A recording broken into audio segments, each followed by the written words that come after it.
Hello student, welcome to my YouTube channel. आइए हम देखते हैं पुष्पी पादपों में लैंगिक प्रजनन जो चैप्टर है क्लास 12th का। तो उसमें कुछ इम्पोर्टेंट पॉइंट और कुछ इम्पोर्टेंट क्वेश्चन देखे थे, और आज हम देखेंगे कुछ शब्दावली जो आपके एग्जाम के बेस से बहुत ज़रूरी है। तो देखते हैं पहला पॉइंट क्या दिया हुआ है। लघु बीजाणु जनन। लघु बीजाणु जनन क्या होता है? तो लघु बीजाणु मात्र कोशिका अर्धसूत्री विभाजन करके 4 अगुणित लघु बीजाणु का निर्माण करती है। यानी क्या होती है लघु बीजाणु जनन में? क्या होता है, लघु बीजाणु मात्र कोशिका होती है। लघु बीजाणु मात्र कोशिका में कौन सा विभाजन होता है? इसमें अर्धसूत्री विभाजन होता है। तो जब इसमें अर्धसूत्री विभाजन होगा तो इससे क्या होगी, लघु बीजाणु मात्र कोशिका से 4 कोशिकाओं का निर्माण होगा, और वो 4 कोशिका क्या होगी, लघु बीजाणु होगी। और ये कैसी होगी, अगुणित होगी। तो इसे हम क्या बोलेंगे, लघु बीजाणु जनन बोलेंगे। यानी कि एक कोशिका से 4 कोशिका का निर्माण होना होगा इसमें लघु बीजाणु जनन में। फिर क्या है, क्रायो प्रिजर्वेशन। क्रायो प्रिजर्वेशन हम किसे बोलते हैं? पराग कणों का द्रव नाइट्रोजन -196 डिग्री सेल्सियस में कई वर्षों तक भंडारित करने की प्रक्रिया को हम क्या बोलते हैं? क्रायो प्रिजर्वेशन बोलते हैं। गुरु बीजाणु जनन क्या होता है? गुरु बीजाणु मात्र कोशिका में अर्धसूत्री विभाजन करके 4 अगुणित गुरु बीजाणु बनाती हैं। इसे गुरु बीजाणु जनन कहते हैं। इनमें केवल एक ही गुरु बीजाणु सक्रिय रहता है। यानी कि जो लघु बीजाणु जनन है, लघु बीजाणु जनन और गुरु बीजाणु जनन में क्या होगा, अर्धसूत्री विभाजन होगा। और किसमें होगा? मात्र कोशिका में होगा।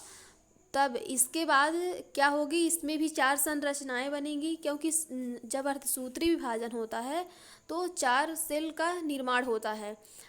4 सेल का निर्माण होता है तो इसमें क्या होता है, चारों सेल एक्टिव रहती हैं। लेकिन जो गुरु बीजाणु जनन होता है तो गुरु बीजाणु जनन में केवल एक ही सेल क्या होगी, एक्टिव होगी, और 3 क्या हो जाएंगी, नष्ट हो जाएंगी। अब क्या है, दोहरा निषेचन। दोहरा निषेचन में क्या होता है, युग्मक संलयन के बाद दूसरा नर युग्मक ध्रुवीय कोशिका से संलयन करता है। इस प्रकार आवृतबीजी पादपों में 2 बार संलयन यानी कि निषेचन होता है, जिसे दोहरा निषेचन कहते हैं। यानी कि जो आवृतबीजी पादप होता है तो उसके बीजांड के अंदर जो क्या होता है, एम्ब्रियो सैक। तो एम्ब्रियो सैक में क्या होती है, 7 कोशिका, और क्या होता है, 7 कोशिका और 8 केंद्र की संरचना होती है। तो इसमें क्या होता है कि जो नर युग्मक है, और नर युग्मक जो है क्या होती है, पोलन ट्यूब में क्या होता है, 2 नर युग्मक होता है। तो एक नर युग्मक अंड कोशिका से संलयन करेगा तो 2n संरचना बनेगी, और एक नर युग्मक जाके द्वितीयक केंद्रक से संलयन करेगा तो 3n संरचना बनेगी। तो हम इसे ही क्या बोलेंगे, दोहरा निषेचन बोलेंगे। यानी कि 2 बार इसमें निषेचन की प्रक्रिया देखी जाएगी। फिर क्या होता है, सत्यफल। सत्यफल हम किसे बोलेंगे? सत्यफल यानी कि अंडाशय से निर्मित फल को हम सत्यफल कहते हैं। यानी कि जो अंडाशय से फल का निर्माण होता है उसे हम सत्यफल कहते हैं। और असत्य फल हम किसे बोलेंगे? आभासी फल। आभासी फल क्या होगा, अंडाशय के अतिरिक्त, यानी कि जो फल होगा वो अंडाशय के अतिरिक्त, अंडाशय को छोड़कर किसी अन्य भाग से फल का निर्माण होना। जैसे कि अब अन्य भाग कौन कौन से हो गए, पुष्प का अन्य भाग क्या हो गया, बाह्य दलपुंज, और क्या है, दलपुंज, और पुष्पासन। यानी कि जो पुष्पासन होता है जिसमें पुष्प स्थित होता है, पुष्प का आसन। और क्या होता है, बाह्य दलपुंज, यानी कि पुष्प का जो बाहरी भाग होता है उसे हम क्या बोलते हैं, बाह्य दलपुंज। और क्या होता है, एक दलपुंज। तो इससे क्या होता है, फल का निर्माण होता है, और ये क्या होता है, अंडाशय के अतिरिक्त भाग है। तो इसे हम क्या बोलेंगे, असत्य फल बोलेंगे। फिर क्या है, असंग जनन। असंग जनन में क्या होता है, असंग जनन कैसी प्रक्रिया है, बगैर निषेचन के बीज निर्माण की प्रक्रिया को हम क्या बोलते हैं, असंग जनन कहते हैं। यानी इसमें क्या होता है, निषेचन नहीं होता है, फर्टिलाइजेशन नहीं होगा, यानी कि नर युग्मक और मादा युग्मक का संलयन नहीं होगा। इसके बिना निषेचन के क्या होगा, बीज का निर्माण होगा। तो इसे हम क्या बोलेंगे, असंग जनन बोलेंगे। फिर क्या है, बहुभ्रूणता। अब बहुभ्रूणता हम किसे बोलेंगे, एक बीज से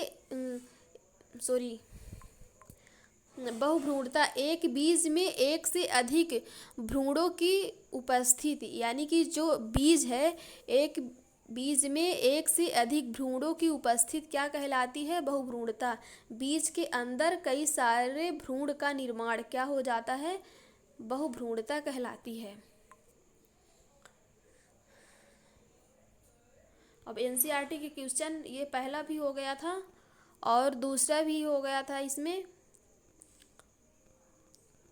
और तीसरा भी हो गया था, चौथा हम स्टार्ट किए थे। तो चौथे क्वेश्चन में क्या हुआ था, चौथे का भी पहला पॉइंट ये फ्यूनिकल हो गया था और अध्यावरण हो गया था। यदि आप नहीं देखे हैं तो पिछला लेक्चर आप देख सकते हैं।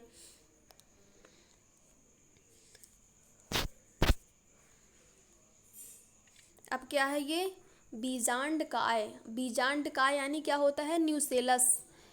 तो इसमें क्या होता है, यह गुरु बीजाणुधानी या बीजांड के शरीर को दर्शाता है।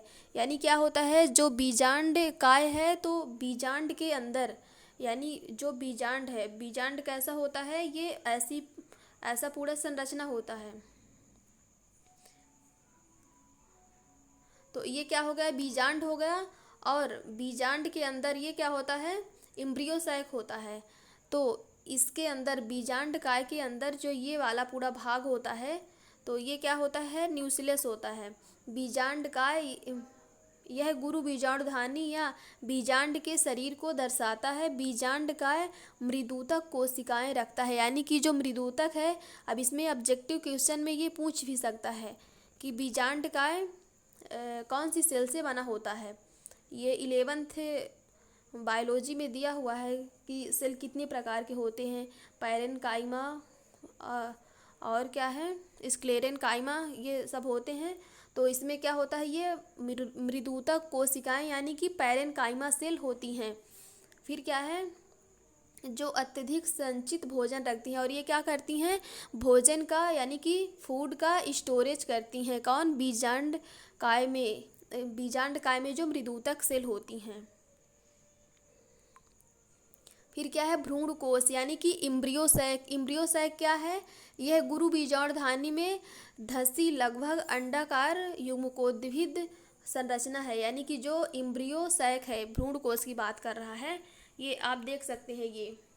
ये क्या है, ये पूरा क्या है, ये पूरा क्या है, बीजांड है।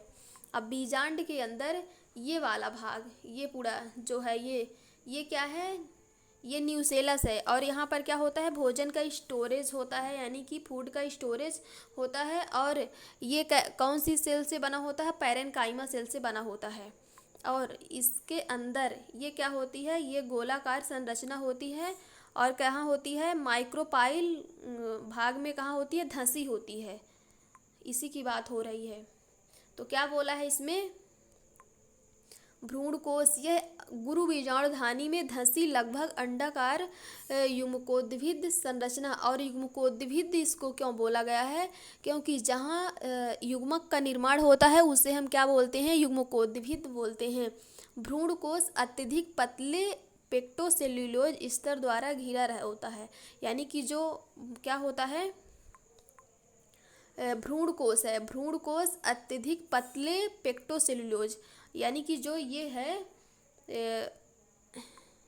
ये क्या है, इम्ब्रियो सैक।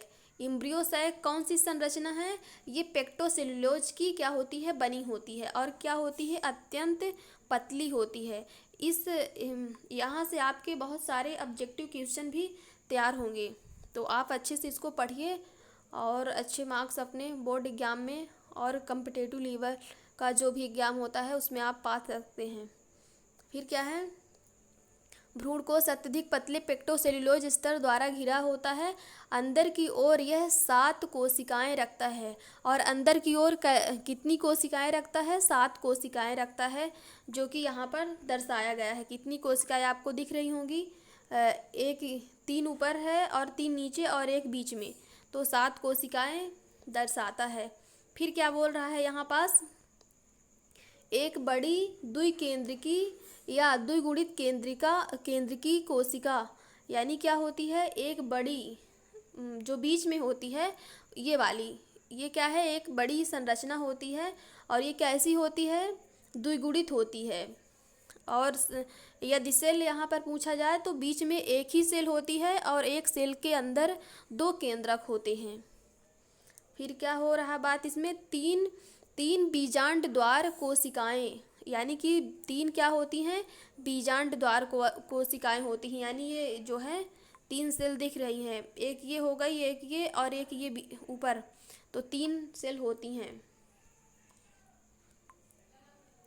फिर क्या होता है? 3 निभागी कोशिकाएं, और 3 क्या होती है? एंटीपोडल, यानी कि ये निभागी संरचना होती हैं 3। फिर क्या है? बीजांड द्वार कोशिकाएं, यानी कि माइक्रोपाइल, एक बड़े अंड या अंडगोल व 2 सहायक कोशिकाएं सिनर्जिड के साथ अंड उपकरण बनाती है। ये क्या होता है? सिनर्जिड के साथ ये संरचना क्या है? सिनर्जिड है। और ये क्या है? गोल गोल, ये क्या है? अंड है। तो ये संरचना यहाँ पास बनती है। निभागी कोशिकाएं एंटीपोडल प्रतिमुखी कोशिकाएं भी कहलाती हैं। यानी कि जो निभागी कोशिकाएं हैं तो क्या कहलाती हैं? एंटीपोडल प्रतिमुखी कोशिकाएं भी कहलाती हैं। भ्रूण कोश की सभी कोशिकाएं जीव द्रव्य तंतु द्वारा जुड़ी होती हैं। अब यहाँ पर पूछा जाए कि जो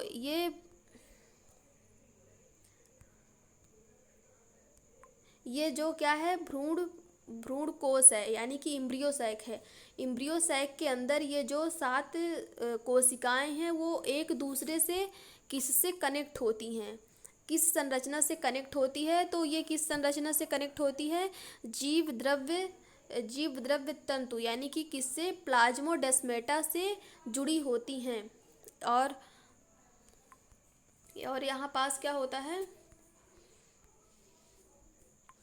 युग्मकोद्भिद 3 कोशिकी अंड उपकरण और 3 एंटीपोडल कोशिकाएं व 1 द्विकेंद्रिकी कोशिकाएं, 7 कोशिकाएं व 8 केंद्रक रखता है।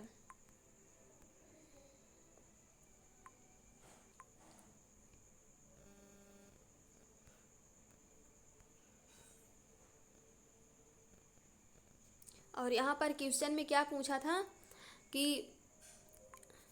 एक प्रारूपी आवृत्त बीजी बीजांड के भागों का विवरण दिखाते हुए, यानी उनके भाग का विवरण हो गया है। और क्या बोला है? साफ सुथरा नामांकित चित्र। तो अब साफ सुथरा नामांकित चित्र क्या है? इसमें यह दर्शाया गया है, ये डायग्राम। तो चलिए देखते हैं डायग्राम क्या है। ये क्या है? बाह्य अध्यावरण है, और ये अंदर वाला क्या है? अंतः अध्यावरण है। और ये क्या है? प्रतिमुखी कोशिकाएं। ये जो है इसमें ये क्या है? प्रतिमुखी कोशिकाएं। और ये क्या है? मध्य परत। मध्य परत हम किसे बोलेंगे? ये वाला भाग मध्य परत कहलाता है। और ये क्या है? बीजांडकाय। और बीजांडकाय को हम क्या बोलते हैं? बीजांड का शरीर भी बोलते हैं। और ये क्या है? भ्रूणकोश। भ्रूणकोश यानी क्या है? Embryo sac. ये जो बाहरी आवरण ये दिख रहा है तो ये क्या है? इम्ब्रियो सैक है। फिर क्या है? ये ध्रुवी केंद्रक है। और ये क्या है? अंड है। और ये सहायक कोशिका, यानी कि सिनर्जिड है। और सिनर्जिड में एक संरचना पाई जाती है, फिलीफॉर्म संरचना भी पाई जाती है। फिर क्या है? ये नाभिका। और नाभिका को हम हाइलम भी कहते हैं। ये बहुत ऑब्जेक्टिव में पूछा जाता है कि हाइलम किसे कहते हैं। तो जो ये बीजांड वृंत यानी कि जो फ्यूनिकल है, फ्यूनिकल को और जो बीजांड है, फ्यूनिकल को बीजांड के शरीर से जोड़ने वाली जो संरचना है उसे हम क्या बोलते हैं? नाभिका बोलते हैं या हाइलम बोलते हैं। और ये क्या है? बीजांड वृंत है। और ये क्या है? बीजांड द्वारे। बीजांड द्वार यानी कि माइक्रोपाइल। और यहाँ पर पूछा जाता है कि बीजांड द्वार में ऐसा कौन सा वो पाया जाता है कि उसे हम बीजांड द्वार कहते हैं। तो यानी कि जहाँ अध्यावरण क्या होता है, नहीं घेरा है किसको, इम्ब्रियो से, ये जो क्या है बीजांड है।